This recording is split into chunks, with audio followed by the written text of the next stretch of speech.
कुंवारा किराएदार।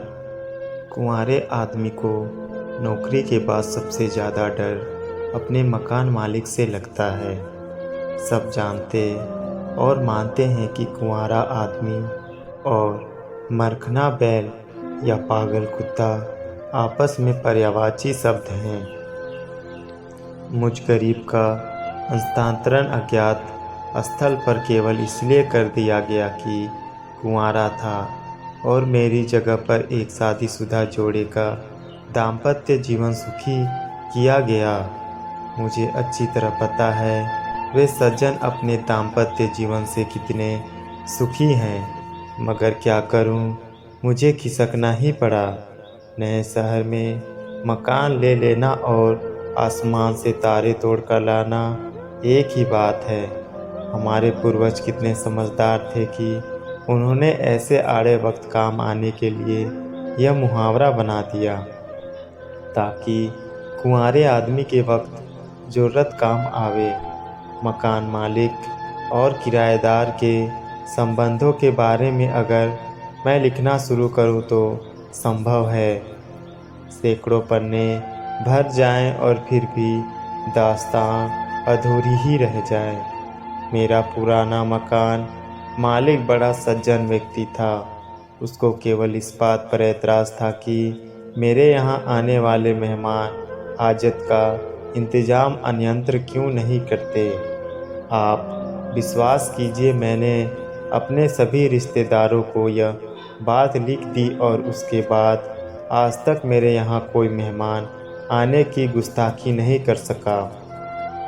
नहीं तो इस महंगाई में ज़िंदगी जीना खामखा एक गले में फंसी रस्सी है और मेहमान भगवान बचाए। मैं बहक गया था।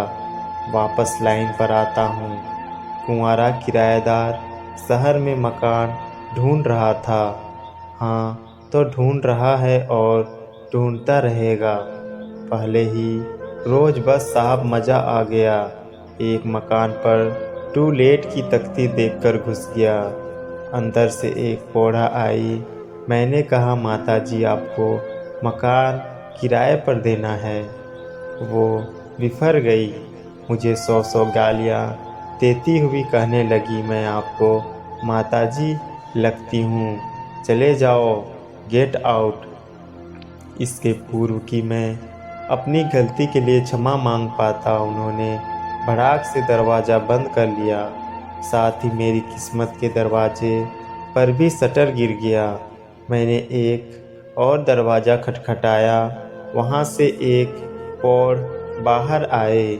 मैंने कहा, बाप जी आप मकान दिखाइएगा।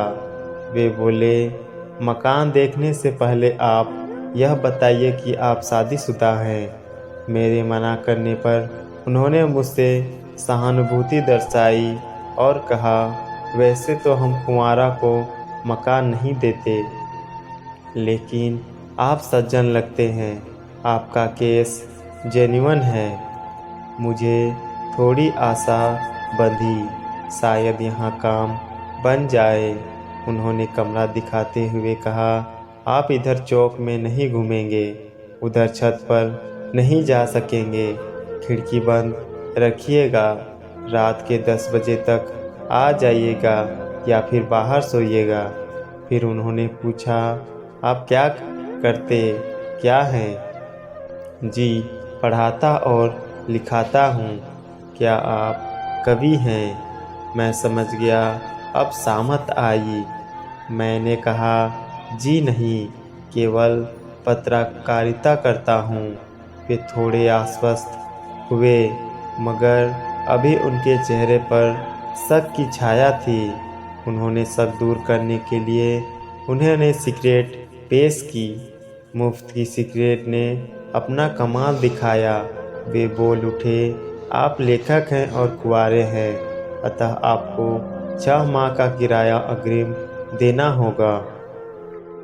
मैं किराया देने के लिए तैयार होने लगा, मगर त्रिशंकु की तरह आसमान में ही लटक गया, क्योंकि मकान मालकिन आवाज़ सुनकर बाहर आई और हमारे फटे में टांग अड़ाने लगी।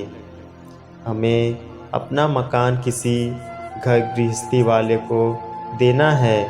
मेरी अनुनय विनय से वह कुछ पिघली। आपके पास ज़्यादा सामान तो नहीं है? मेरे मना करने पर कहने लगी, पंखा, बिजली की प्रेस, टीवी तो होगा ही। मेरे फिर मना करने पर कहने लगी, तो फिर आपका हमारे लिए क्या उपयोग है?